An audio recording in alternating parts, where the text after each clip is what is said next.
Mentari pagi bersinar terang, burung berkicau di atas dahan. Selamat datang para pejuang, mari memahami hukum demi masa depan. Assalamualaikum warahmatullahi wabarakatuh. Salam sejahtera untuk kita semua. Shalom, Om Swastiastu, Namo Buddhaya, salam kebajikan. Selamat siang semuanya. Pada hari ini kami akan menjelaskan materi mengenai sumber-sumber hukum internasional. Mari kita masuk pada penjelasannya. Baik, saya akan menjelaskan mengenai sumber-sumber hukum internasional dalam buku Joseph Gabriel Stark yang berjudul Pengantar Hukum Internasional. Menyatakan bahwa sumber hukum internasional dapat didefinisikan sebagai bahan aktual dari mana seorang ahli hukum menentukan kaidah hukum yang berlaku terhadap keadaan tertentu. Dan bahan-bahan ini dimasukkan ke dalam 5 kategori, yaitu yang pertama adalah kebiasaan, kedua traktat-traktat, ketiga keputusan-keputusan pengadilan atau pengadilan arbitrasi, yang keempat karya-karya hukum, yang terakhir keputusan-keputusan atau penetapan-penetapan organ dalam lembaga internasional. Baik, mari kita masuk ke dalam inti pembahasan dari sumber hukum internasional yang pertama, yaitu kebiasaan, yang akan disampaikan oleh teman saya. Baik, saya akan melanjutkan penjelasan dari Lucky. Yang pertama, kebiasaan. Hukum internasional sampai saat ini sebagian besar terdiri atas kaidah-kaidah kebiasaan. Kaidah-kaidah ini tentunya telah menjalani suatu proses sejarah yang panjang, yang berpuncak pada pengakuan oleh masyarakat internasional. Menurut pandangan yang dikemukakan oleh beberapa penulis, kebiasaan internasional tetap akan memainkan peranan yang penting sebagai sumber dinamis kaidah hukum internasional. Istilah kebiasaan atau kostum dan adat istiadat adat sering digunakan secara bergantian. Secara tegas dapat dikatakan atau suatu perbedaan teknis yang ditegaskan antara kedua istilah tersebut. Adat istiadat merupakan tahapan yang mendahului adanya kebiasaan. Kebiasaan dimulai apabila adat istiadat berakhir. Adat istiadat adalah suatu kebiasaan bertindak yang belum memperoleh pengesahan hukum. Suatu unsur dari kebiasaan, sebagaimana yang telah kita lihat, merupakan suatu bentuk kaidah hukum internasional dari sejak zaman purba sampai dengan zaman modern. Pada masa Yunani kuno, kaidah-kaidah hukum perang dan damai timbul dari kebiasaan-kebiasaan umum yang ditaati oleh negara-negara kota Yunani kuno. Kaidah-kaidah kebiasaan ini diberi bentuk yang jelas melalui proses generalisasi dan unifikasi berbagai macam adat istiadat yang sebelumnya secara sendiri ditaati oleh masing-masing republik kota.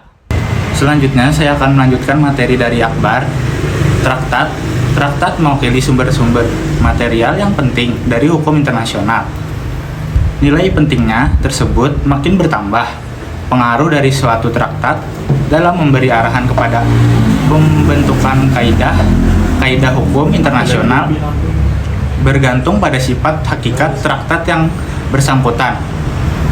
Untuk itu, traktat dibagi menjadi 2. Penjelasan untuk membuat perbedaan meskipun tidak bersifat kaku. Yang pertama, traktat yang membuat hukum yang menetapkan kaidah-kaidah yang berlaku. Secara universal dan umum, ketentuan dari suatu traktat yang membuat hukum secara langsung menjadikan sumber hukum internasional. Tetapi tidak demikian halnya dengan traktat kontrak yang hanya dimaksudkan untuk menetapkan kewajiban khusus antara peserta. Suatu traktat yang membuat hukum pada hakikatnya tidak dapat menjadi suatu ketentuan yang membuat kaidah-kaidah hukum internasional yang senantiasa berlaku secara universal. Penggunaan istilah yang membuat hukum, law making, yang diterapkan terhadap traktat telah dikritik oleh beberapa penulis dengan alasan bahwa traktat ini tidak sepenuhnya menetapkan kaidah hukum seperti kewajiban kontraktual yang harus ditaati oleh negara-negara Yang kedua, traktat-traktat kontrak tidak secara langsung menjadi sumber hukum internasional. Namun demikian, traktat ini diantara peserta pendatang. Traktat dapat menjadi hukum yang khusus. Traktat demikian juga memberikan arahan kepada perumusan ketentuan hukum internasional melalui pemberlakuan prinsip-prinsip yang mengatur kaidah kebiasaan. Saya akan melanjutkan dari Madan, yaitu yang ketiga keputusan pengadilan atau pengadilan arbitrasi internasional Court of Justice merupakan satu-satunya pengadilan yudisial internasional yang sejak 1946 menggantikan kedudukan permanen Court of International of Justice yang dibentuk pada tahun 1921. Selama periode 1921 sampai 1940, Permanent Court of International of Justice telah mengeluarkan banyak keputusan dan opini nasihat mengenai masalah-masalah internasional penting yang telah memberikan sumbangan terhadap perkembangan jurisprudensi internasional. Mahkamah menggunakan keputusan-keputusannya yang terdahulu untuk pedoman mengenai apa yang merupakan hukum. Saya akan melanjutkan materi dari teman saya, Gusti. Karya-karya hukum. Karya-karya hukum bukan merupakan sumber hukum yang berdiri sendiri, walaupun kadang-kadang opini hukum mengarahkan pada pembentukan hukum internasional. Menurut laporan sebuah badan ahli pada Liga Bangsa-Bangsa, opini hukum ini tidak dengan sendirinya punya otoritas, meskipun dapat saja menjadi otoritatif apabila kemudian dimasukkan dalam kaidah kebiasaan hukum internasional. Hal ini pun karena tindakan negara-negara atau badan-badan lain untuk menjadikannya sebagai kebiasaan dan bukan dari kekuatan yang dimiliki oleh opini hukum tersebut. Lalu fungsi utama dari karya-karya hukum adalah untuk membuktikan hukum yang dapat dipercaya. Pada yuris sangat bertanggung jawab untuk menyimpulkan kaidah-kaidah kebiasaan dari suatu koinsiden dan kumulasi adat istiadat atau praktek-praktek yang sama.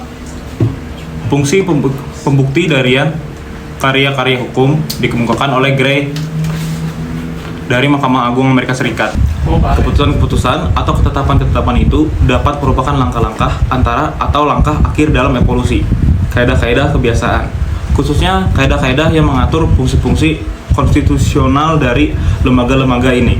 Beberapa organ lembaga-lembaga internasional diberi kewenangan untuk memberikan keputusan-keputusan umum atau perintah-perintah yang berdaya laku kuasi legislatif.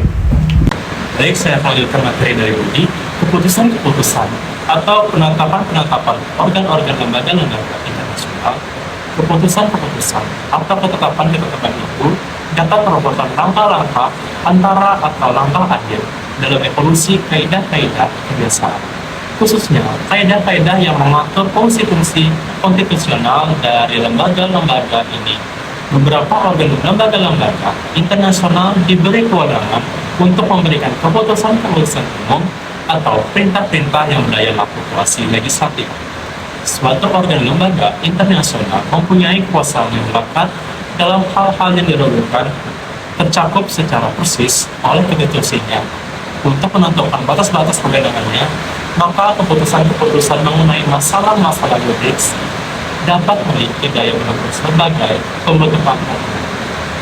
Jadi kesimpulan dari review buku hukum internasional yang diakui dalam buku Joseph Gabriel Stark terbagi ke dalam 5 kategori, yaitu 1. Kebiasaan, 2. Traktat, 3. Keputusan-keputusan pengadilan atau pengadilan arbitrasi, yang keempat karya-karya hukum, yang kelima keputusan-keputusan atau penetapan-penetapan organ-organ lembaga internasional, serta pendapat kami tentang buku ini.